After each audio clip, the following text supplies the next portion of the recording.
Hello book lovers, and welcome back or welcome to Nat Cat's Bookish Cafe. Today I am here to do my September reading wrap up. Alright guys, September was a great reading month for me. I did vlog my entire experience. At this point, I think only the first two vlogs are up. I'm definitely behind on editing those vlogs, so I apologize, but I really have just been a little bit busy in my life, as well as trying to crank out as many books as possible.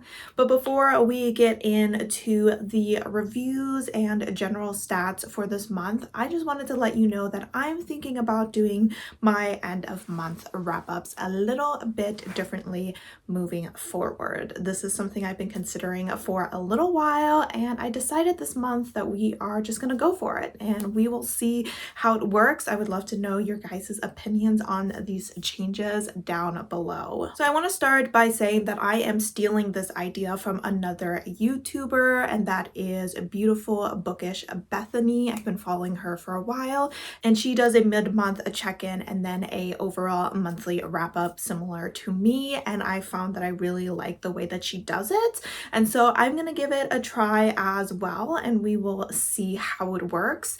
Essentially, the mid-month check-in is going to stay exactly the same. No changes are going to occur to how I do those, but it is the overall monthly wrap-up that will change. I'm gonna go ahead and still give you my overall monthly stats, and then we are gonna go ahead and break up the books by rating. Essentially, I will talk about all the 3 stars, all the 3.5 stars, 4 stars, and so on, starting from my lowest rated books up to my highest rated books. And the biggest difference is that when I mention, for example, I read 4 3-star books in a month. One would hope I didn't have so many mediocre books, but let's just say that's how many I read. I would say I read 2 3-star books in the first half of the month. Those books were blank and blank. If you would like more information on my thoughts, you can check out my mid-month wrap-up for those. And then I would jump into the review for the 2 books that I read here in the second half. So this would kind of give you the opportunity to be refreshed on what I read in the first half of the month, and if you didn't watch that mid-month check-in, you can kind of decide if it's something you want to check out or not. And I think it'll just do a better job of giving you a general idea of my overall monthly reading, especially if you're someone who's only interested in watching like monthly wrap-ups and you're just not interested in mid-month checkups. You can still go ahead and get an idea of what I read in the first half of the month, even though I'm not going into depth about those books. So I hope that kind of made sense. I'm sure as I go through this video, you'll kind of see what I'm doing. But like I said, leave your thoughts below on if you like this setup or not. So without further ado, let's go ahead and go into my basic monthly stats. All right, so September was Magical Aurelium, and we went pretty hardcore with our reading this month, and I think the stats definitely reflect that. I ended up reading a total of 16 books. 15 of those were for Aurelian prompts and 1 was for a read along. So we achieved our goal and I am feeling really great about it. I've been primarily reading about 8 to 10 books a month this year, so 16 makes this the 3rd most successful month so far this year. We read 2,582 pages, which is also on the higher side. I did focus primarily on shorter books, which is why despite the high number of books I read, the page count number isn't like astronomically higher than usual. As far as audiobook hours go, we listened to 47.95 hours worth of audiobooks, which is once again on the higher side. As far as my average rating, we had an average rating of 4.13, which is really great. I always love to be above a 4-star average rating, but I'm not going to break down star ratings. You'll get that information throughout the video. All right, so let's get into the actual reviews. So we are going to be starting with a DNF. I luckily only DNF'd one book this month, and it was here in the second half, and that is going to be Sinner by Sierra Simone. I believe I got to page 60 exactly, and this is the second book to Priest. I had read the third book in this series, Saint, last year and really enjoyed it, so I was really excited to jump into another book in the series despite not having any interest in the first book. And maybe I should have stuck with just the third book because this book did not work for me at all. Essentially, we are following a man whose sister had killed herself due to being molested by a priest, and so he's kind of moved away from the church. He's not interested in any of that. In fact, he has really negative feelings towards it, which isn't surprising considering what happened to his family. On the other hand, we have a woman who is the sister of this man's best friend, and she is looking to become a nun. However, she and this man kind of meet up, and there's just like so much sexual tension between the two of them. And the premise of the story, I believe, I never really got to that part, but the premise of the story is supposed to be that she's looking to experience certain things before she becomes a nun officially. This book is unfortunately told from the point of view of the man and only the man, and I could not be in this man's head for another second. All this guy thought about was banging this girl, and I was like, please. And like, he was constantly like, this is my friend's little sister. I held her when she was a baby. She's 21 and I'm like 37, and you know, she's gonna be a nun and she's innocent with no experience, and I'm a bad boy player who's just slept with a million girls. And it just felt so disgusting that I could not read this book anymore. And on top of that, I felt very confused about her decision to become a nun. Girl was horny for this man from the beginning. I was like, I don't know much about nuns nowadays. You know, I'm more familiar with the nuns of like Sound of Music or something. And I guess one of their nuns decided to leave nunhood to become a wife. So it's not unheard of, but it just felt so weird for this girl to be just so interested in having sex and so desperate for it, despite wanting to live a life of essentially celibacy. So this story overall just didn't make any sense to me and kind of grossed me out, to be honest. So I just could not continue with it. I will definitely read Sierra Simone again. I know I like her writing, but maybe I'll try a book that's written from the point of view of a woman and maybe isn't as taboo as this one. Let's go ahead and move into our 3 stars because I didn't have anything lower than that. And I actually only had one 3-star read, and that was in the first half of the month, and that is gonna be Bad Boy by Christina Lee. So if you're interested in hearing my thoughts about this book, you'll have to check out my mid-month check-in. Up next, we have our 3.5-star rated books, and I did have 4 of those this month, and 2 of them I read in the first half of the month. The first being At Night All Blood is Black by David Diop, and the second one was a graphic novel called Chef's Kiss, and this has since been returned to the library. However, if you're interested in my thoughts on either of these books, once again, you can check out my mid-month check-in. As far as the second half of the month for my 3.5-star rated books, we start off with volume 3 of Tokyo Ghoul. This is by Sue Ishida, and this one I did enjoy more than the first 2 volumes, which is great and makes me optimistic for the story. Essentially, this is I would say a sci-fi horror manga in which we are following a young man who went on a date with a woman who ended up being a ghoul. Ghouls are known to exist. They live in the city and they consume human flesh. And so humans are not really happy that they exist because they don't want to be eaten.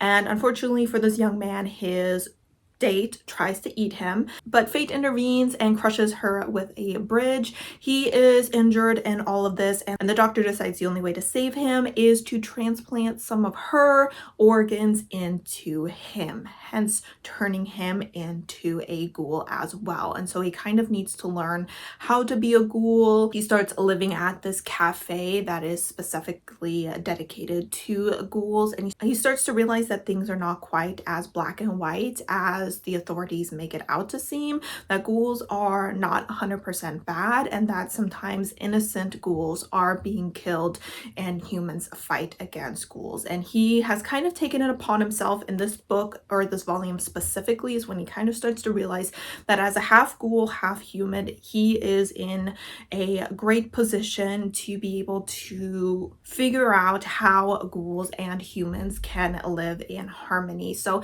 there was a lot more action that happened in this volume, and it was kind of the first volume where our character kind of finally accepted that this is who he is, this is his life now, and that he is also in a position to be able to help both humans and ghouls. So I would say that the official plot of the story is going to go ahead and take off from here, and I am excited to continue this series. And the final 3.5 star rated book is going to be Never Whistle at Night, which is an anthology of dark fiction stories by a bunch of different Indigenous authors. This is the rating that I got when I averaged all the ratings that I gave to the short stories throughout this. This was a little bit on the disappointing side. I'm gonna be honest, I had heard primarily great things about this. In fact, I brought this to my silent book club meeting, and someone approached me and told me how amazing this book was, but I was left a little bit disappointed. Part of that might be my fault because it says dark fiction anthology, and I feel like a lot of people call this a horror anthology, and to me horror means something different than dark fiction, and so my expectations going into this were a little bit off. And so I was going into this like, this story isn't scary, this story isn't scary, this story isn't scary. And so I do want to point out that it may partially just be a me problem going into this. There were some stories that I really did enjoy. I went into this hoping to get some new Indigenous authors to add to my TBR. Did that happen? Not really, but it did solidify that some of the Indigenous authors I already have on my TBR, I enjoyed their writing. So I'm definitely excited to learn that I have some really great writers on my TBR that I am excited to get to. But yes, I would definitely say this is still worth checking out, but I would go into it knowing that it's not, in my opinion, full-blown horror. Some of these definitely creep into the horror genre, but dark fiction, as it advertises, is definitely the better descriptor of this story. Moving into the next category, we have our 4-star rating, and this category actually had the highest number of books in it, sitting at 5 books.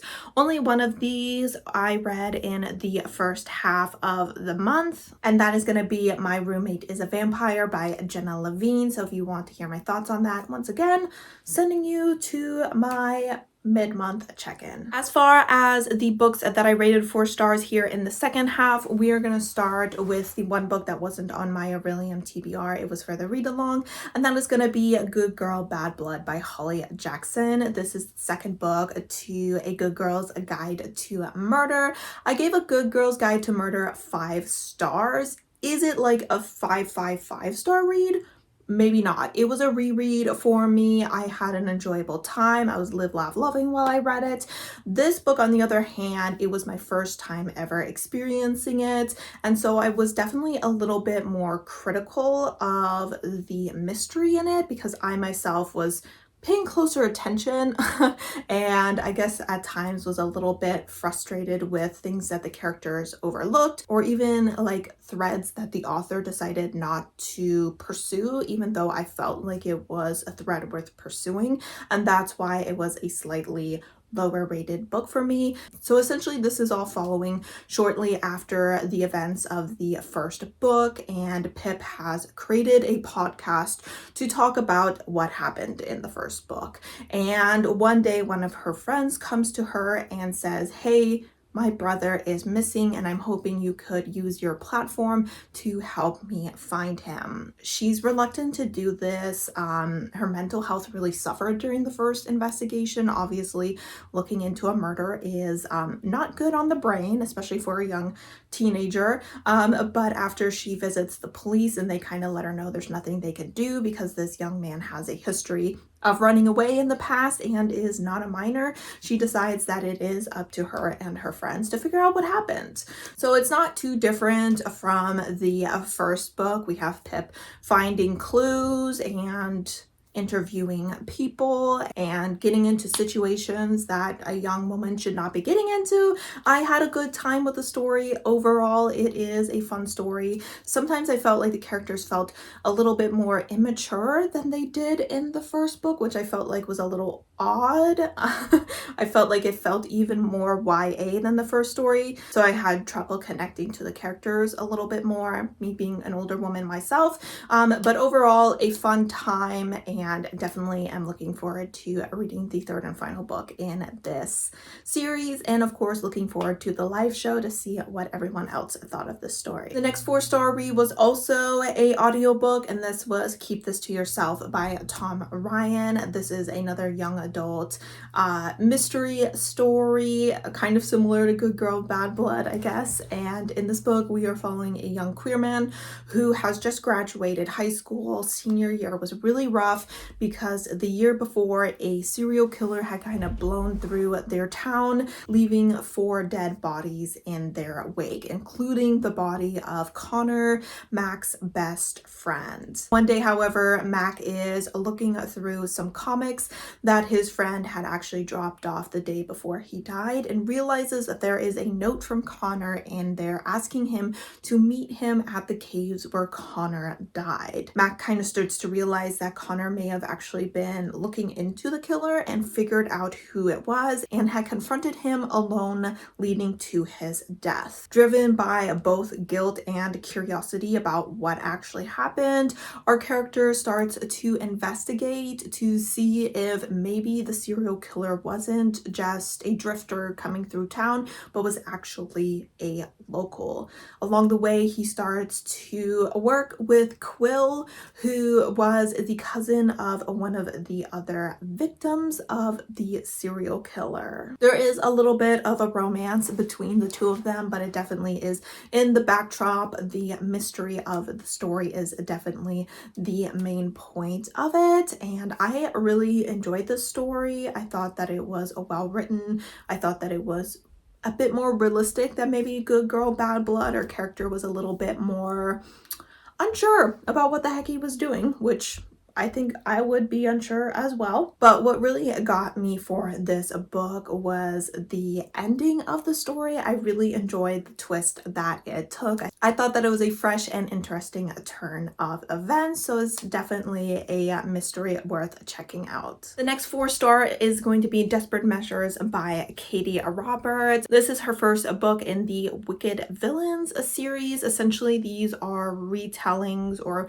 at least inspired by the Disney characters, usually focusing on a relationship between the hero and the villain. In this case, it is between Jasmine and Jafar, and we're very much in a mob gang kind of city where there are different areas ruled by different families. Jasmine is the very sheltered and honestly abused daughter of one of the rulers of a rather large plot of land in this city, and at the beginning of this book she is essentially sold off to Ali, also known as Aladdin in the books.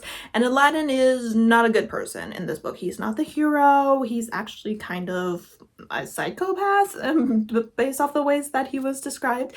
And Jafar has been Jasmine's father's right-hand man for a long time, and he brings about a coup and takes over Jasmine's father's property and men and his daughter, who is now his property. The theme of this series is BDSM. Specifically in this book, we are dealing primarily with consensual non-consent. This is a trope that I have read, I think, only one other time, and it is one that I relatively enjoy. I am a BDSM girly, not personally. I'm an asexual, but I do enjoy reading about it, and I think it was well done in this story. It is just an erotica. Sometimes it got a little bit boring, a little bit repetitive. Erotica is not my favorite thing. I prefer a little bit of a more fleshed out romance, but it was a fun time, and I thought there was just enough world building and plot to keep me interested. I did like both Jafar and Jasmine as characters throughout the story, so I feel like for an erotica, it was a good time, and a solid 4-star rating is what it deserves. And the final 4-star was another audiobook, and that is Assistant to the Villain by Hannah Nicole Mayer. And this was actually the last book that I finished this month, so ended on a relatively high note.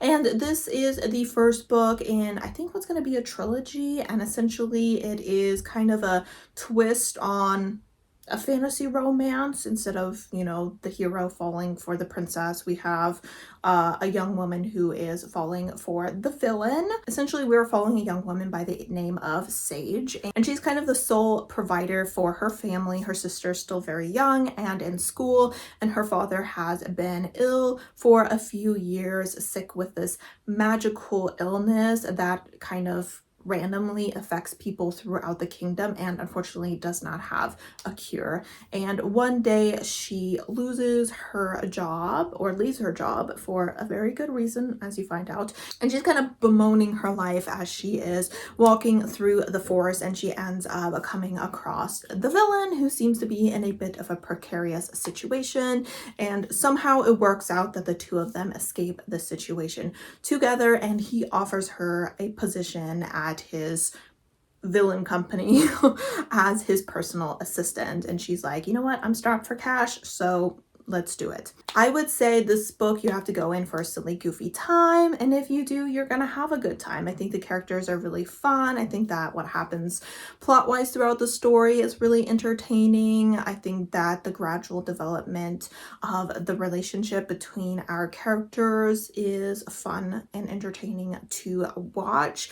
They don't like fully develop a relationship in the story, or even really confess their feelings to each other, but we get both of their points of view, so it's very obvious that they are getting drawn closer and closer together throughout this story. So I had a ton of fun with it. I would have happily jumped into the next book right away, to be honest. I think the second book just came out like in August or something, and so I figured I would put it off a little while, considering it's probably going to be about a year or so until book 3 comes out, and I want to make sure that when book 3 comes out, that everything that happened in book 1 and 2 is still relatively fresh in my mind. But you know, if you're looking for a quick, easy read, I highly suggest this one. All right, so now we are moving into some of the top books of the month, starting with the 4.5 star rated books. I actually only had 2 of these this month, and they were both in the second half of the month. The first being Freshwater by Akwaeke Emezi. This is kind of a, I don't know if I want to consider it magical realism. I actually have no idea what genre to put this book in, but we are essentially following Ada, and she was kind of born with one foot on the other side. Essentially, whatever spirit was supposed to morph with her at birth did not fully do so, and so they are in a way 2 separate beings. And further into her life, when she is in college, she actually experiences a traumatic event that causes her to once again split again into even more different personalities. And she very much has taken a backseat to these other kind of godlike beings inside her after that traumatic event, and we just kind of get to follow her point of view, these godlike beings as well, and kind of how they feel about being trapped inside of a human, and how they feel about like human behavior, and just a lot of the self-destructive behavior that Ada and these gods bring upon her. I would say that this book focuses very heavily on self-destructive behavior built out of trauma. I thought it was a very interesting read, beautifully written. Akwaeke Emezi knows how to write a book, beautifully written. The story captured me from the first chapter. It really was a unique and eye-catching story from the very beginning. I recently heard someone else talk about this story, and I kind of was like, doink, because Akwaeke Emezi themselves, I believe, is a multi-spirited person. I'm not sure if I'm using the correct phrasing, so I apologize if I'm not, but this obviously is a very personal story to them because it very much deals with how they feel about themselves. And I kind of felt dumb for not picking up on that because I know it's something I've heard about them before, and I know that they were talking about reading their memoir before reading this book, and it would just bring a whole nother layer to this story just because of how personal it is to the author. So I definitely want to go ahead and read their memoir and reread this someday just to get that much more out of the story. But overall, beautifully written, beautiful depictions of trauma. Beautiful depictions of trauma seems like a weird thing to say, but really it's just really well written. I don't know what else to say, but I really enjoyed the development and the arc of this character throughout the story, as well as the arc of the gods throughout here.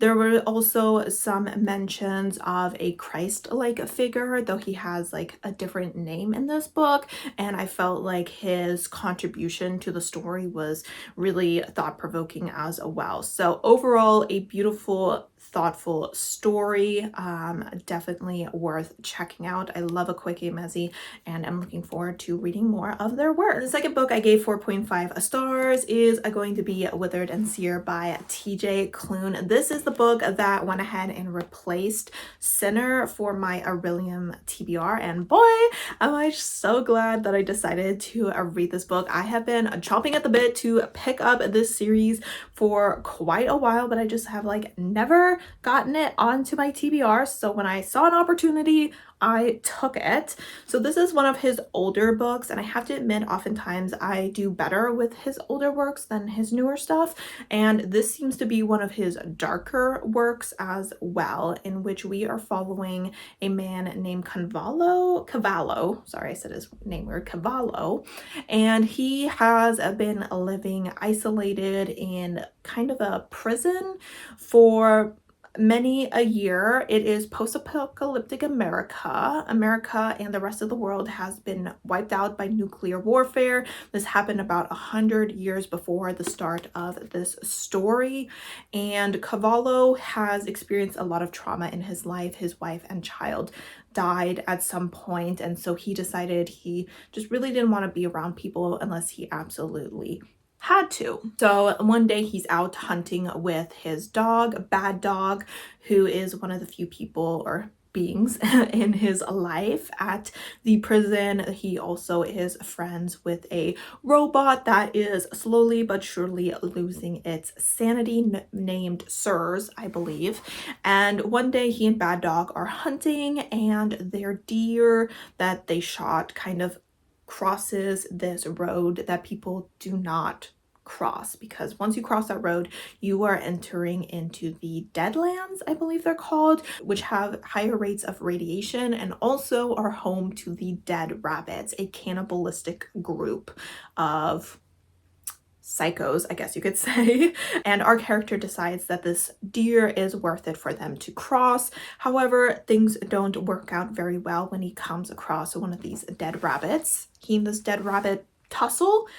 Cavallo ends up winning, decides that he's going to take this dead rabbit with him back to the prison and kind of keep him there. This story has so much more to it. That is a very basic description of what's going on, and it really doesn't cover enough. You just have to read the book because I don't want to spoil anything, but essentially this book focuses very heavily on grief. If you have ever read a TJ Klune book, chances are you know this is a topic he loves to write on and does a really good job with as well. So obviously we are following a man who has lost everything. He lost his child, he lost his wife, he lost his really almost his will to live. The way that TJ Klune handled this man's grief and kind of intertwined it with him in a way kind of losing his mind, him kind of hearing his dog speak to him and like truly feeling like his dog can communicate with him,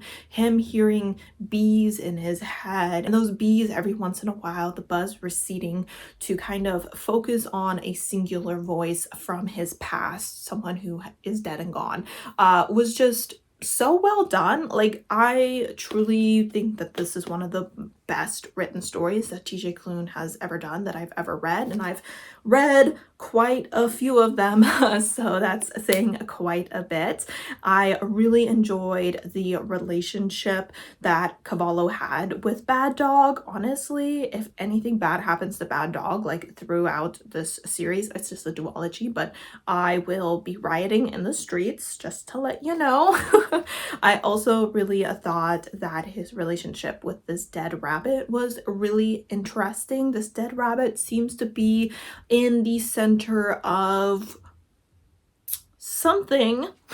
I'm still not really sure what it is, but we're definitely getting a little bit into cult territory here towards the end of the story, so I'm definitely intrigued to see where the second book goes. But overall, if you're looking for a book that is set in a post-apocalyptic setting, has just a smidge of sexual tension. Oh, let me say, I almost forgot to mention, there are two, not just one, two knife to the throat scenes that end in a kiss. If that is something that you are interested, if you want enemies to lovers, you're not going to get in this book, because they're not lovers by the end. They still hate each other, but they want to kiss each other at the same time.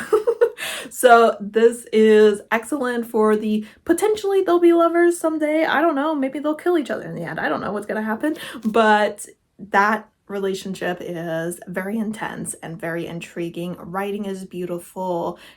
Relationships between Cavallo and other characters are beautiful. Overall, love this story. It was almost a 5-star. It is a very high 4.5-star rating. I just think that sometimes the story had a little bit of pacing issues, but overall an excellent read, and I would have happily jumped straight into book 2 if I had it on me.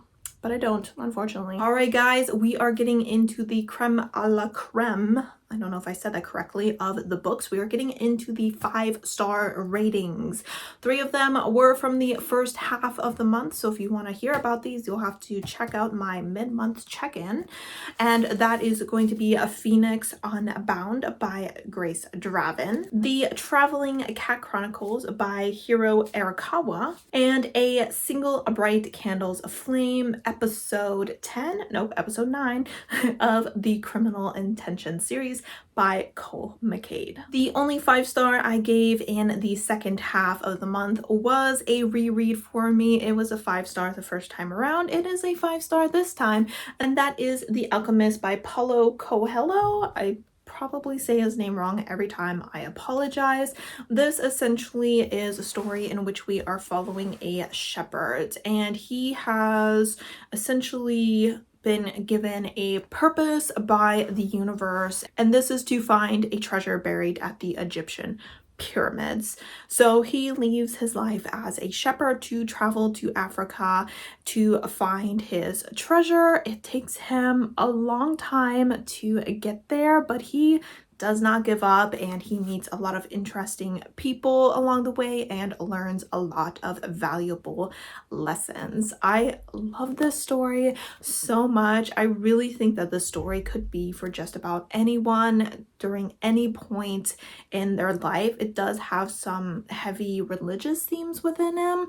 I myself am not religious, but I still felt like a lot of what was in the story applies to me personally. I just feel like it takes so much away from it, and overall it just gives me this feeling of peace when I'm reading it. It's just a really enjoyable kind of meandery, low stakes kind of situation where you're just following someone who's trying to achieve great things, but they also realize that this is something that just takes time, and you have to appreciate the journey as much as you appreciate the destination. So I love this book. I love the writing. I love the characters. I love the messaging, and I will definitely read this book on multiple occasions throughout my life. So glad I finally got around to rereading this. I've been wanting to reread it for the majority of the year, and I just had a fantastic time. All right, guys, so that is my wrap up for the month of September.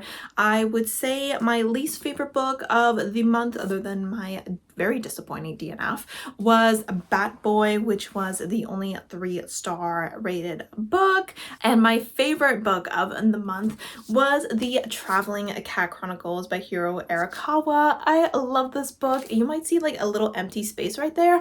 That is where this book's home is now. It has made itself a cozy little house on my favorites shelf because I absolutely loved every moment of this story. So if you have not read this well-beloved book yet, it is well worth the hype that it has received. All right, guys, let me know how your month of September went. What was your favorite book? What was your least favorite book? Did you have any books that exceeded your expectations? Did you have any books that devastated you with how disappointing they were? And also, please don't forget to leave your opinion on how you felt this wrap up went, the changes, good, yes, no, keep doing it, stop doing it.